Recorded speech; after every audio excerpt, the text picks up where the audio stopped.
Welcome to the Adjusted for Risk podcast. Join myself, Ryan Nauman, as I talk markets, investments, economics, and life as I help prepare you for the upcoming weekend markets. I work for Zephyr, and all opinions expressed by myself and my podcast guests are solely of their own opinions and do not reflect the opinion of Zephyr or Informa, its parent company. This podcast is for informational purposes only and should not be relied on for investment decisions. Let's go. Welcome, everyone, to Zephyr's Adjusted for Risk podcast. We are on location at the wonderful Wealth Management Edge Conference here at the amazing Boca Raton Resort, which has been absolutely amazing in the past couple of days. You know, the number of ultra high net worth individuals have increased steadily over the past year. Some reports show that it's increased over 4% just in 2023 alone.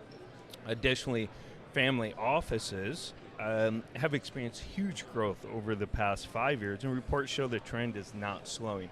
A lot of that has to do with increased equity valuations, strong market performance, real estate having some strong years, which has helped boost wealth creation. Well, I have on the perfect guest to talk about these trends and what it means for wealth management space. But first, this episode is sponsored by the award-winning Zephyr, which helps investment professionals make more informed investment decisions. I'd like to give a very warm welcome to Andrew Sternlight. Andrew is the president and CIO at Linepoint Partners. Andrew, thank you so much for coming on the show. It's an honor to have you on. I'm really excited about this conversation. It's going to be a lot of fun. Can you please tell us a little bit more about yourself and Linepoint Partners? Sure, and thank you so much, Ryan, for having me. It's really a pleasure to be here. I'm fortunate to have had a pretty eclectic career as an investor, a lawyer, an entrepreneur, but even luckier that these experiences have converged to support me in exactly the role that I have today at Linepoint Partners. Before Linepoint, I co-founded organizations focused on using technology to expand access to healthcare, education, digital finance. Through that work, I met Bridgewater Associates and got to work as the chief of staff to Ray Dalio. Very cool. And learn Good from experience there. unbelievable. Interesting experience. Absolutely. But a phenomenal learning experience with folks committed to my and their own self-development. I learned a tremendous amount about markets and even more so about management. Very cool. That led me into the single family office world, where the last phase before Linepoint was focused on leading or advising large single family offices on their multi-generational plans and large investment portfolios. Awesome. Fantastic. So let's go back to Linepoint. Why did you and your partners create Linepoint? What was there a breaking point? It's like, this is something the market needs, like you're trying to fill a gap in the market, or just what was your thinking behind creating it? Yes, so my partners and I found a big structural gap in the market. There was really no high integrity, high touch platform focused on supporting advisors who are serving complex wealth, and certainly not doing so without compromising their ownership or autonomy. We noticed that advisors, especially in this segment, often lack support, while single family offices would often build inefficiently. So we decided to create an organization that could offer a platform that really empowers such financial advisors and family office executives to operate fully independent practices, but still leverage institutional grade capabilities, infrastructure, investment access, planning capabilities. Now you have financial advisors that maybe 5 years ago weren't used to dealing maybe with these type of individuals and investment accounts and so on. Is that what you're seeing too, like the opportunities there, but they need more support? Yes. Because they're not used to it. I think that's true, and I think there are a number of forces that are contributing to this effect. I think some you identified already, the growth in wealth. I would say the massive growth in wealth inequality, however challenging it is for us on a global scale, has generated a massive need to serve that complex wealth. There is an interesting phenomenon of next-gen transitions happening that is demanding a more nuanced and different and more tech-forward approach to managing wealth that doesn't take the sacred cows of the last 50 years as granted, but actually seeking new and more interesting ways to manage that wealth with different considerations and values. I also think that the access and the public awareness of new ways of achieving alpha, as well as dynamics in the market that have served to decline the viability of the traditional 60-40 stock bond portfolio, non-diversified anymore, really push the need to serve wealth differently at all levels, but especially among the larger pools of capital. Yeah, that's a fantastic point, because it's 60-40, it had its benefits, kind of run its course, but now a lot of it's because now your typical retail advisor, now whether they're ultra high net worth or not, have so much more exposure to other asset classes.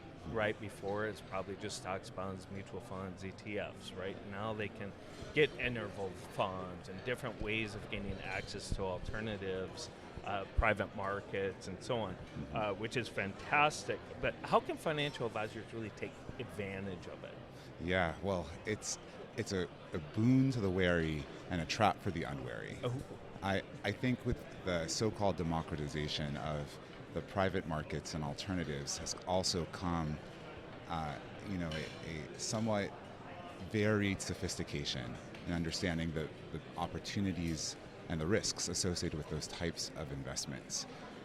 For us, it's just as important to bring clients along in understanding the rationale for building their portfolios as it is to make sophisticated risk-managed decisions that take into account very unique economic period we may have in front of us that may not track well against the last one or two cycles.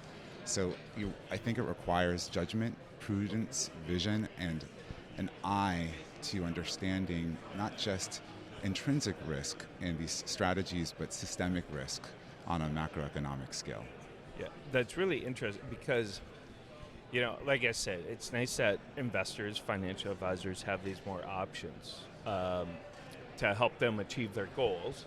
But at the same time, it brings obstacles like education, making sure that investor understands exactly what they're investing in. And it also, for a financial advisor, challenge too to understand them. I often talk about Bitcoin. I'm a skeptic of Bitcoin, but I should not have been. This conversation might have been a lot different if I wasn't, 10 years ago. But if a financial advisor doesn't like Bitcoin, they still have to be able to talk about it. Yes. And that's a lot of different other asset classes, which makes it difficult for them. Right. The threshold for education of the advisor and ability to educate clients, I think, has gone up, and it's demanding not just more economic fundamental training for the advisor, but also a continuous learning and evolution process. Because some of the, as I mentioned, some of those sort of basic fundamental assumptions that have driven market growth for the last 30, 40 years may no longer hold true. Advisors need to be fluent in understanding the dynamics of how that world economic machine works in order to provide excellent advice. So then let's bring it back to Linepoint.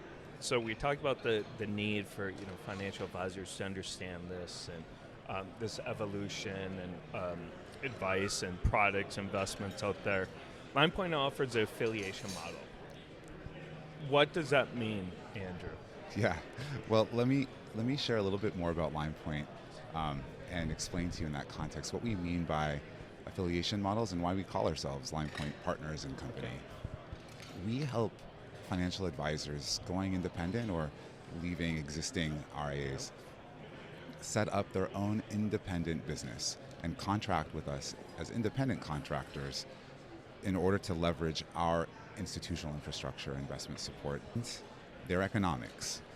And that affiliation structure enables them to not give up equity in their practices, control the advisory fees that they charge their end clients, and decide what they want to retain of that advisory fee. They have the option to choose to pass on Linepoint's fee to their clients and retain up to 100% of their advisory fee if they wish. But we call this affiliation model a partnership not for that reason, but because we are very committed to aligning our incentives to theirs and to building their business together. In a way, we see Linepoint as sort of a startup accelerator for the more entrepreneurially minded advisors who want to set up their own businesses and build that enterprise value, but with the high touch support guidance of outside partners that can de-risk. We'll have different preferences, how much they'd like us to be with them closing new business in the room, advising their clients directly as a member of their partnership team, or on the back end. Yeah. You know, I often talk, financial advisors are kind of the center of influence, right? They need to they might not need to know everything about estate planning or tax planning, but have like their partnerships with an estate attorney, with insurance or something. So then they can help go to the professionals to help them consult and make the right decisions. I think that's right. You know, there's this need to be, sort of exposed and have a threshold level of understanding across all of these domains, but to be able to go deep strategically in one or two, or leverage the outside partners they have to really advise and go deeper. We're firm believers, and one of the principles actually that Ray Dalio used to espouse a lot, seek believable triangulation, usually to get the best answer.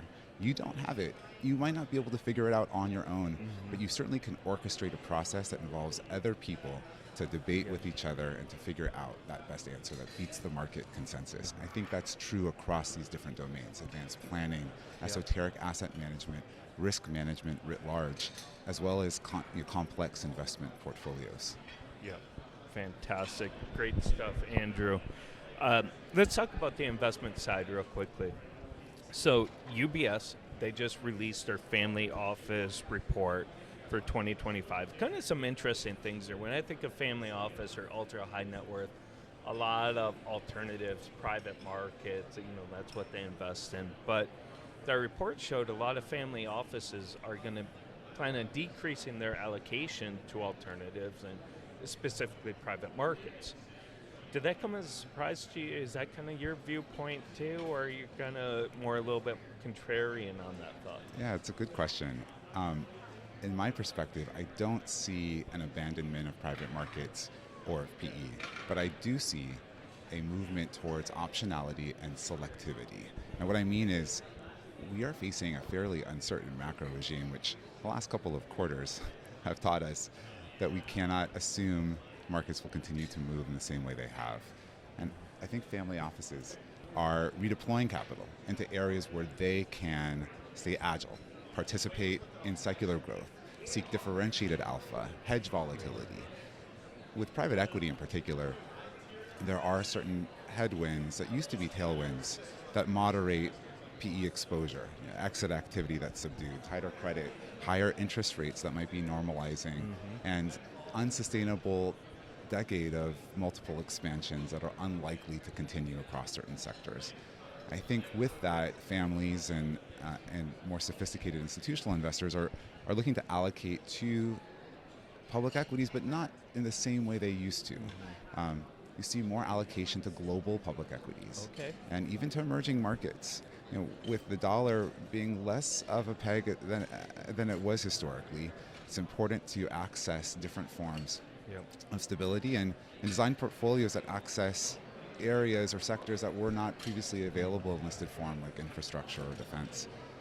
And at last, I do see a movement towards hedge funds as a diversifier. And I think that, as not a replacement, but a pairing to fixed income, is another dynamic in service of that same transition.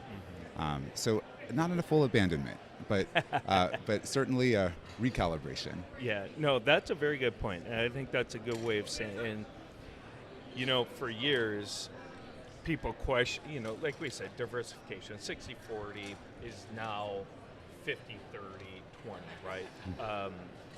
But now, like with international coming back, and you might, more normalized yields and interest rates, even though they're higher, but 0% interest rates is not normal, right? So I think you're getting some normalization there where it brings back other areas of the market that can help benefit. You talked about alternative, and when we were talking before we went live, I said I make the mistake of just grouping everything in alternatives, right? And there's just that alternative sleeve is there's so many gray lines there. Can you help us define alternatives and maybe private markets real quickly for our users? Because I feel as if it's all just gets grouped in the alternatives, and that's probably not the best way of doing it. Oh, well, this is a moving target, and and the definition of these terms of art are just as volatile as markets have been, I think, over the last few months. The way we think about those terms are to separate alternatives from private markets. Okay. And largely it's because of the nature of the liquidity and where they are on that spectrum, and the fundamental economic features that they reflect.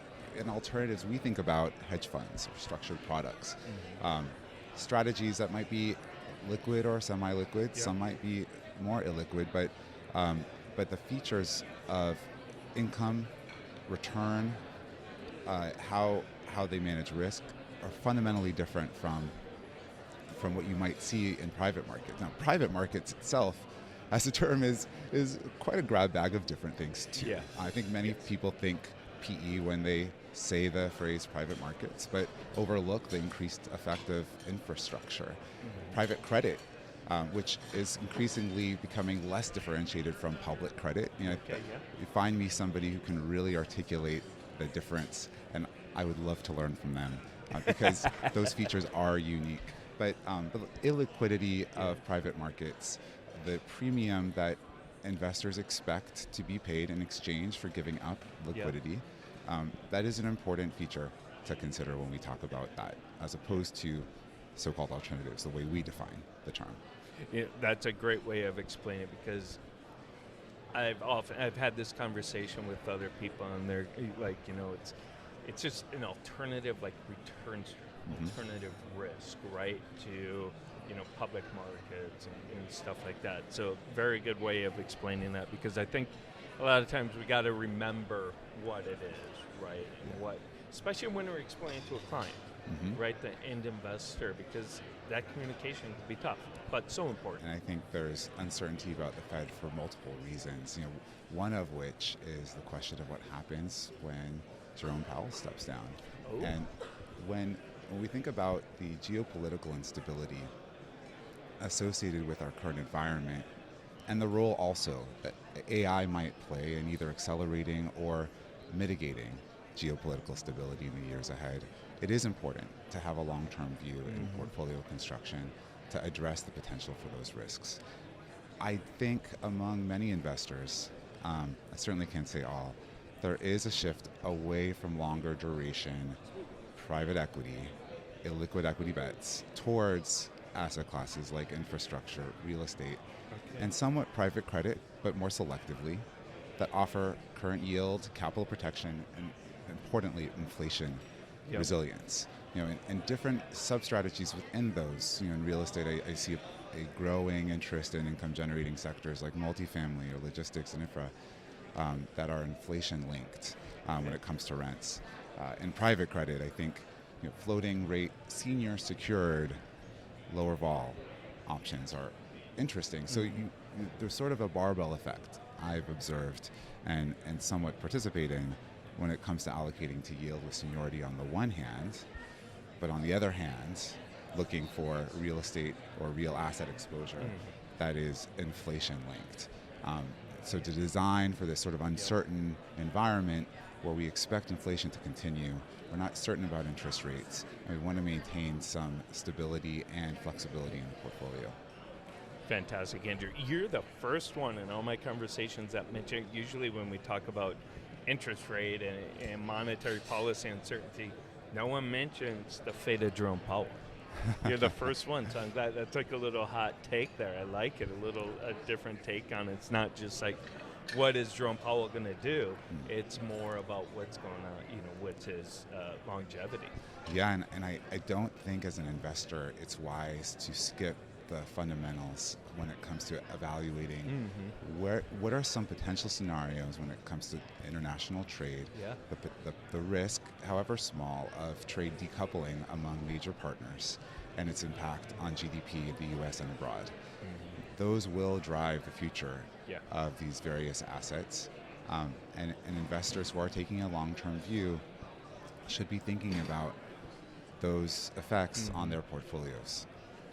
Andrew, fantastic conversation. Really fun on a topic that is getting, it is important. But as more and more family offices are created, high net worth individuals, financial advisors getting access to them, it's a very important topic that they need to start focusing on too. Do you have any fun stories about working with Ray Dalio that you can share? This is a family office or a family show that you can maybe share. Happy to. Put you on the spot. Well, working with Ray was, as he describes it to others, both great and terrible at the same time. I have never worked with somebody so generative with such high standards and who truly lived his own principles. The authenticity was phenomenal. At the same time, those high standards and that level of accountability was consistently a source of growth and daily challenge. And he was the first to recognize it.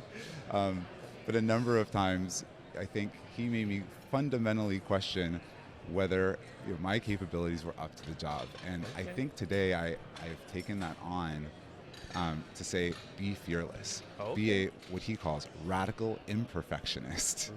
Be willing to make the mistakes that might dent the car, so long as you're managing the risks against existential crashing of the car. And I think that idea of taking measured risk, understanding your capabilities and weaknesses, and finding ways you can pair yourself with talented others who can complement you with their relative strengths and weaknesses, is something I'll never forget in my career.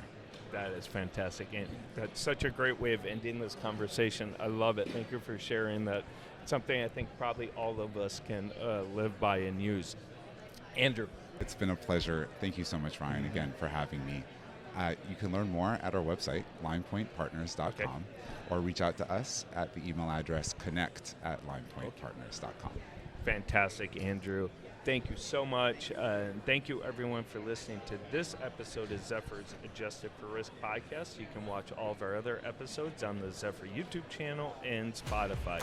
And please be sure to like, subscribe those channels, and follow us on LinkedIn. Thank you, and have a great rest of your week.